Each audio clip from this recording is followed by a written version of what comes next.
welcome. This is going to be a reading for the month of June. This is going to be a pick a card reading, so you can pause the video right now and kind of tune in to which stack resonates with you the most, or watch all of them if you feel so guided. So let us begin. Stack number 1. Let's see. Please only that which is in full alignment with the highest truth and the highest good. What do we need to know? Messages for the month of June. Stack number 1. We have 4 of Pentacles in reverse. We have 3 of Pentacles in reverse. We have 4 of Wands in reverse. We have 10 of Swords upright. So what I see here is that there could have been certain themes that you have been experiencing throughout the years. It looks like something that has been an issue for an extended period of time. Can be related to money, can be related to personal development or career.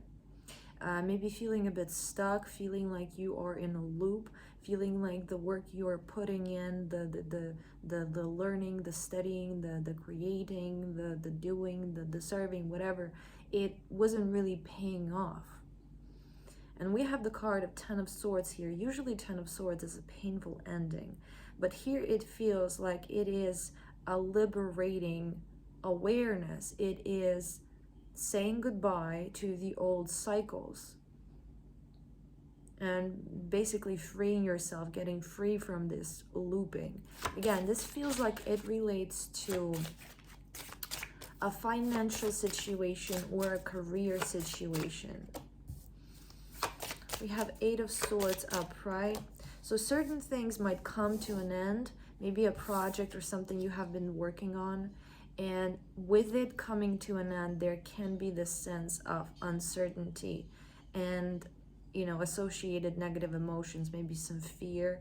But what I see here is we have the 8 of Wands and the 9 of Swords in reverse, is allowing the situation to progress and transform. Although you might feel scared, because, you know, when we have made a decision about this is what I want to pursue, and I've been trying to pursue it for years. I was investing my time, I was investing my energy, wasn't really getting much in return.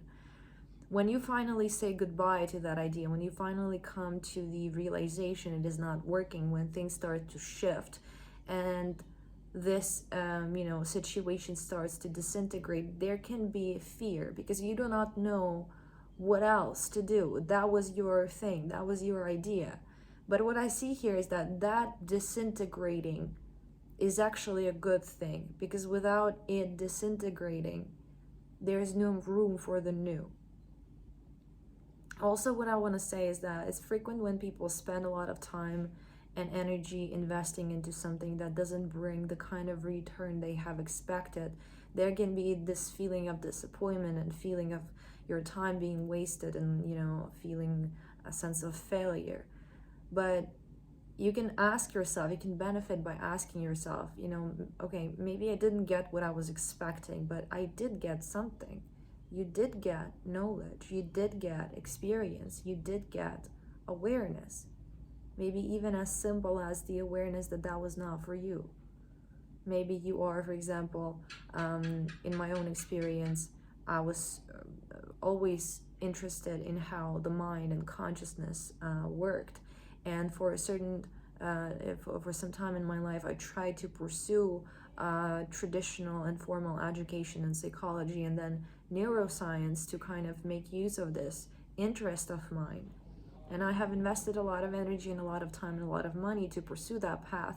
But eventually I have realized that path was not for me. There were a lot of issues that I have realized come with that path.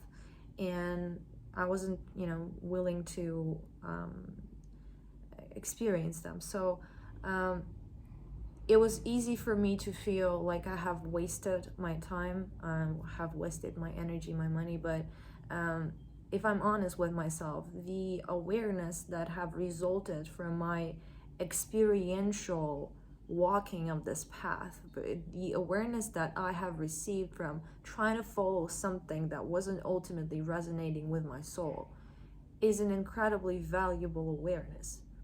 Just to know something consciously, just to have that idea and to have the experience of it, to have the experiential awareness, is two different things. The first is simply mental.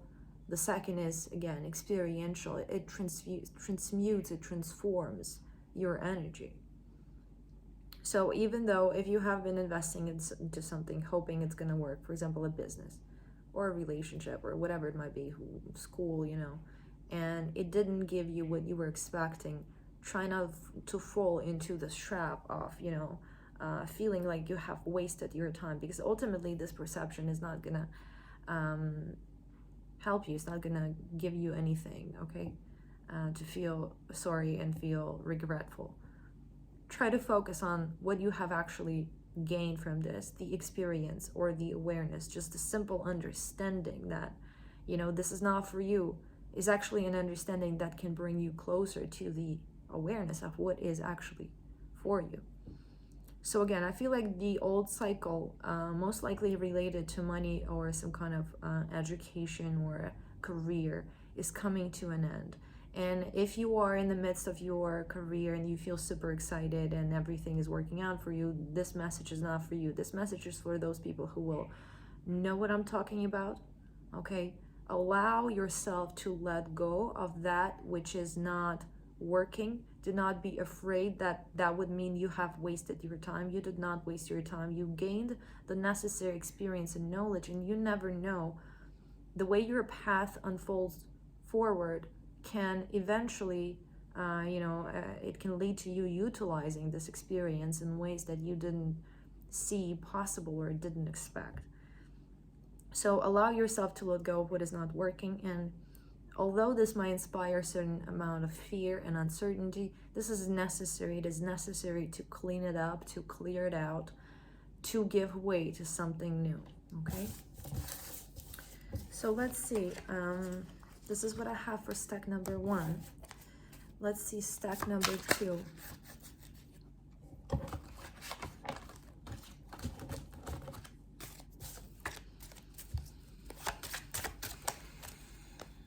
Stack number 2, the month of June for you. I hear Mother and I see 5 of Wands fighting. Knight of Cups in reverse. Something is preventing. It could be you. You could have internalized your mother figure or somebody in your life that is for some reason in opposition to that which you want. For example, you want to be a painter and they want you to be a doctor, and you have internalized that perception, and you can be self-policing, or that person is actually, you are having a conflict with somebody who has a vision for your future, who has a vision for how you need to be, but you feel otherwise, okay? They are in opposition to what you feel and what you want. We have Page of Cups. We have Justice in reverse. So if you have internalized that, and this is what happens, when we are kids, we frequently internalize the power figures in our life.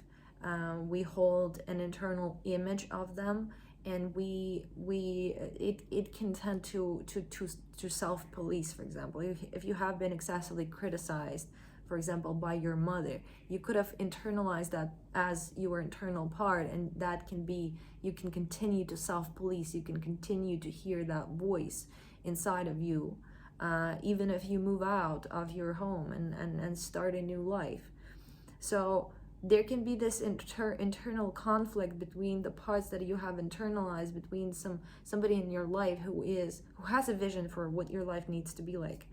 And it is in opposition to what you actually feel and to what you actually want. For example, they want you to be productive and you want to rest. They want you to be a doctor and you want to be a painter. They want you to have, children and get married to a man and you want to be a lesbian, whatever. So what I see here is that conflict, internal more than anything else. To go after what you desire feels like it is wrong. To go after that which you desire feels like it is wrong. And again, it feels like something that you have internalized. It can also relate to you have internalized a societal belief, you have internalized a societal norm. So it is different from your actual, or from your actual feelings. It is different from what you actually want. But you have internalized it as a norm and you are self-policing. This is causing this internal fragmentation. This is causing your wholeness to separate into bits and pieces and be at war with each other. So you could say this is a cognitive dissonance. This splits your energy. This prevents manifestation.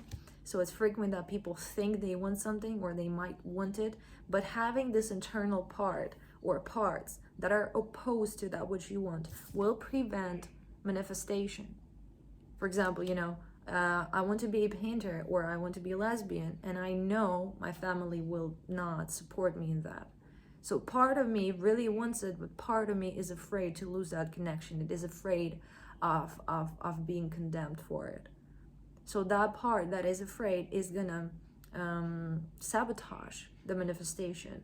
The splitting of my stream of energy, when it splits, it becomes weaker. So my power to manifest becomes weaker. I prevent myself from aligning with this, consciously or subconsciously, energetically or physically, or on all these levels. So this has to be dealt with. We have strength in reverse again. We have Three of Swords in reverse. You're trying to avoid some kind of disappointing somebody. Again, it can be trying to avoid disappointing this internalized parent figure, for example. You're trying to avoid disappointing somebody, and thus you cannot go for that which you actually want. You are not utilizing your full strength. You are staying in this in-between state, and it is causing you pain. So becoming aware of this, becoming aware, first of all, have I internalized anybody's image, anybody's perspective that I actually don't agree with?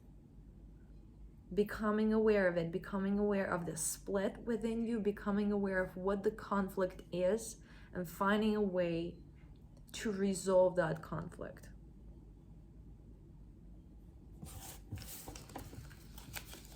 Okay, this is what I have for you, dear ones, and let's move on to step number 3.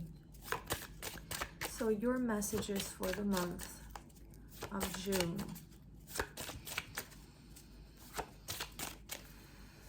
I see a beaver. We have 7 of Cups upright. We have 4 of Swords in reverse. We have the World in reverse. So you can have a tendency to cope with life by running into a fantasy. We have the Devil. This can relate to an addiction. So usually what happens is if at any point of our lives, and this usually happens when we are children, if we have experienced a difficult situation, it doesn't have to be a super traumatic situation, it just has to be a state of distress that we didn't see how to find resolve to that stress. So for example, we were living in a household where our parents were fighting all the time, and we didn't see how we could leave, how we could resolve the situation. So we felt at the mercy of the situation, didn't see a way for resolve. So what that does is it creates the sensation of and perception of learned helplessness. Like you learn that there's nothing you can do with life or with the situation. And people tend, if they don't resolve this, people tend to go on in their lives and project that onto situations where they actually can do something about them. But this learned helplessness tells you there's nothing you can do, life is uncomfortable, there are issues out there, there's nothing you can do about it. So what people do is they can run into this fantasy world. They can run and get addicted to somebody, to something or somebody, get addicted to something or somebody sometimes, to try and escape the reality, because ultimately they feel there's nothing they can do about that reality. So the problem with this is, again, and there's a very interesting example of this that I know of. I'm not sure where they do this, but sometimes in certain cultures and countries, they take a small elephant, baby elephant, and they tie them to a pole, that the elephant is too small to pull that pole. They actually get tied, they cannot leave. But then they grow up, they gain strength to actually pull that pole out. But they still believe there is nothing they can do. They stop trying. They internalize and get traumatized into this learned helplessness. Although their situations have changed, although they can do something now, they still believe there's nothing they can do. Thus, they run and they cope and they stay stuck. Okay, so this is the problem with this. There actually is something you can do in this situation, and this can relate to a number of things. This can relate just to stress itself. There is something you can do to actually improve your situation, to actually get out of this dysfunctional home, to actually pull out that pole that is holding you, to actually leave whatever, escape the pain, by taking a direct action. But for as long as you are coping, for as long as you put this overlay of fantasy and kind of drift into your fantasy and avoid looking at reality, and again, this can relate to addiction, it keeps you stuck. It keeps you stuck. So looking at that, we have the Hierophant in reverse, we have the Judgment in reverse, we have the Hermit in reverse. So these are three major arcana of major personal power, of major influences that you lose your power. You give your power away, because again, ultimately believing, and this is something you have picked up along the way, that there's nothing you can do. Well, there is actually something you can do to improve your situation. You can escape. Okay, dear ones, this is what I have for you. And let us see, I think we're gonna stop here. So this is what I have for you. I really hope this was helpful. These were the messages for the month of June. For all those who felt resonant to watch this reading, thank you so much for being here. I wish you all the very best. If you want to get a personal reading with me, you can follow the link in the description box below, and I would love to connect. Thank you so much. Bye.